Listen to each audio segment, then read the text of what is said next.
कंकाल का रहस्य। चौरा गांव के खेतों में इन दिनों खुदाई का काम चल रहा था। असल में इसी गांव से होकर एक अच्छी सड़क गुजरनी थी, इसलिए यहाँ खुदाई शुरू की गई थी।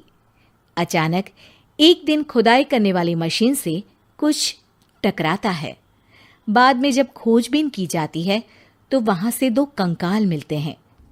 पुलिस गांव के लोगों से पूछताछ शुरू करती है। आप लोगों को क्या लगता है ये किसके कंकाल हो सकते हैं? अरे साहब, हमें क्या पता ये किसके कंकाल है, आप ही लोग पता लगाइए। हम लोग तो बहुत ज़्यादा डरे हुए हैं। हाँ, हमारी फॉरेंसिक टीम अभी आ रही है। ये बताओ कि इस गांव के रहने वाला कोई जोड़ा गायब तो नहीं ना? क्योंकि शुरुआती जांच में तो ये बात सामने आ रही है कि एक कंकाल किसी पुरुष का है तो एक किसी महिला का। साहब, हमें तो बहुत डर लग रहा है। ऐसे कंकाल मिलने का मतलब गांव के आसपास ही किसी की हत्या हुई है या फिर किसी को जलाकर मार डाला गया है। हाँ साहब, हम अपने परिवार को लेकर बहुत ही ज़्यादा परेशान हैं। देखिए, आप लोगों की परेशानी हम समझ सकते हैं, लेकिन आप लोगों को पुलिस का सहयोग करना होगा, क्योंकि आपके सहयोग के बगैर हम ये पता नहीं लगा सकते हैं कि आखिर ये किसके कंकाल है और इनकी हत्या किसने की। ठीक है साहब, गांव के लोग आपका पूरा सहयोग करेंगे। हाँ साहब, पूरा सहयोग करेंगे।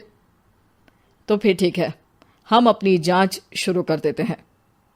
कुछ दिन बाद जांच रिपोर्ट आ जाती है। पता चलता है कि ये कंकाल करीब 20 साल पुराने हैं, यानी 20 साल पहले किसी जोड़े की हत्या कर शव को यहाँ पर दबा दिया गया था। इंस्पेक्टर राघव, ये बताओ कि 20 साल पहले की मर्डर मिस्ट्री क्या अब सुलझ सकती है? हाँ सर, क्यों नहीं। लेकिन अब सबूत और गवाह काफी मिट गए होंगे। मुश्किल तो होगी, लेकिन शायद किसी परिवार को इंसाफ मिल सके। इंस्पेक्टर राघव, आप बिल्कुल सही कह रहे हैं। किसी परिवार को तो इंसाफ मिलेगा ही और किसी को उसके किए की सजा भी मिलेगी। जी सर, मैंने तो जांच शुरू भी कर दी है। 20 साल पहले इस गांव के 2 जोड़े अचानक कहीं गायब हो गए थे। मैंने दोनों ही परिवारों के बाकी के सदस्यों से बातचीत शुरू की तो उन्होंने बताया कि उनके बच्चे शहर गए थे, लेकिन आज तक वापस नहीं लौटे हैं। लेकिन ये दोनों शव किस परिवार के सदस्यों के हैं, ये कैसे पता चल सकेगा? सर, मैंने डीएनए टेस्ट करवा लिया है। आज शाम तक इसकी रिपोर्ट भी आ जाएगी। अच्छा, ठीक है। उसी शाम को सर, डीएनए रिपोर्ट के मुताबिक ये दोनों ही लाशें चौरा गांव के रहने वाले प्रधान सुल्तान सिंह के बेटे और बहू की है। लेकिन इनकी हत्याएं किसने की है, ये कैसे पता लगेगा? इसी का तो पता लगाने की कोशिश में जुटा हूं सर। आज सुल्तान सिंह से मिलने भी जा रहा हूं। मेरा बेटा और बहू तो मेरे लिए सिर्फ यादों में ही रह गए थे। हमें उनकी लाशें तक नहीं मिल सकी थी। आज 20 साल बाद उनके कंकाल मिले हैं। मैं अब किसके लिए जीऊं?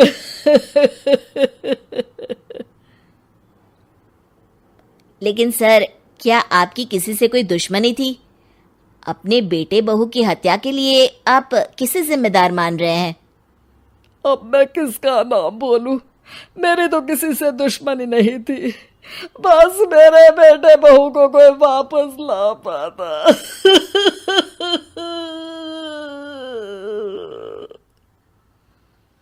इसके बाद सुल्तान सिंह फूट फूट कर रोना शुरू कर देते हैं। सर, अब आप इनका अंतिम संस्कार करवा सकते हैं। कम से कम इनका शरीर ना सही, इनका कंकाल तो आपको मिला है। लेकिन हाँ, अगर आपको कुछ भी याद आए तो जरूर बताइएगा। मेरी तो बेटा अब उम्र हो गई है, लेकिन मेरे बेटे और बहू के हत्यारों का जरूर पता लगाइएगा, क्योंकि जब तक हत्यारे पकड़े नहीं जाएंगे मेरा मन नहीं मानेगा। सर, हमारी पूरी कोशिश रहेगी हत्यारे को पकड़ने की। लेकिन एक बात बताइए, उस वक्त आपको किस पर शक गया था? उस वक्त मेरे एक ड्राइवर को पकड़ा गया था, लेकिन सबूतों के अभाव में उसे छोड़ दिया गया था। अच्छा, और ड्राइवर पर कैसे शक हुआ था? क्योंकि उस दिन ड्राइवर छुट्टी पर था। उस समय लेकिन लाश क्यों नहीं मिल सकी थी? उस वक्त पुलिस ने बहुत कोशिश की थी, लेकिन दोनों की डेड बॉडी नहीं मिल सकी थी।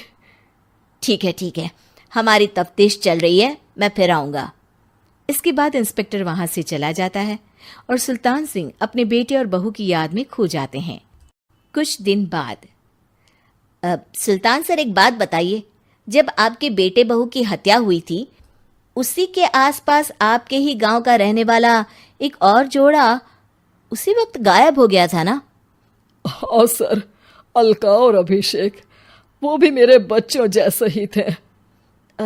तो फिर वो कहाँ है?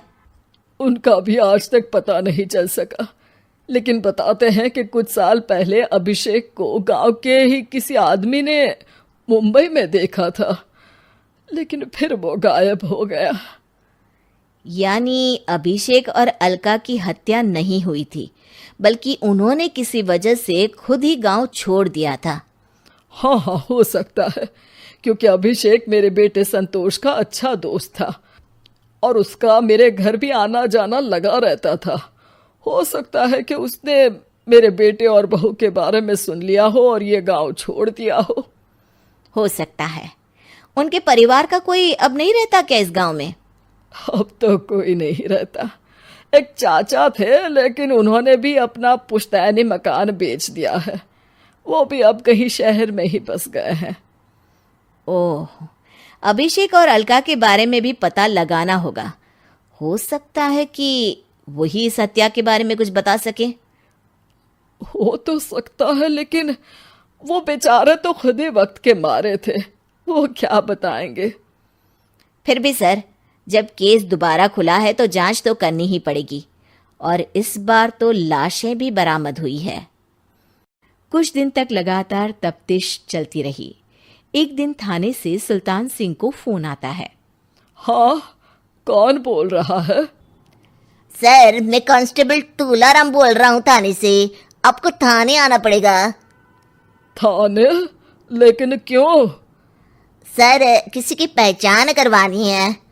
अच्छा ठीक है, मैं दोपहर तक पहुंचता हूँ। सुल्तान सिंह दोपहर में थाने पहुंचता है। कई पुलिस के अधिकारी वहां मौजूद रहते हैं। सर, आपके बेटे की हत्या का रहस्य आज शायद सुलझ जाए। अच्छा इंस्पेक्टर राघव, पर वो कैसे?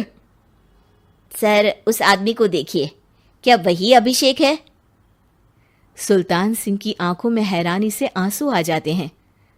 हाँ सर, यही अभिषेक है। ये आपको कहाँ से मिला? सिर्फ अभिषेक ही नहीं, बल्कि इसकी पत्नी अलका भी इसके साथ है। मैडम, जरा अभिषेक की पत्नी को लाइए।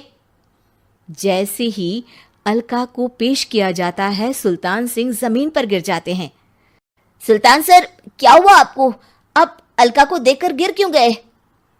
सुल्तान सिंह सर पकड़कर बैठ जाते हैं। ये अलका नहीं, बल्कि ये तो मेरी बहू रितु है। पूरा थाना एक दूसरे का मुंह देखने लगता है। क्या? इसके बाद हर किसी को दो कंकाल और हत्या का रहस्य समझ में आ गया। अभिषेक और रितु ने मिलकर संतोष और अलका की हत्या की थी और लाश को जमीन के नीचे दबा दिया था।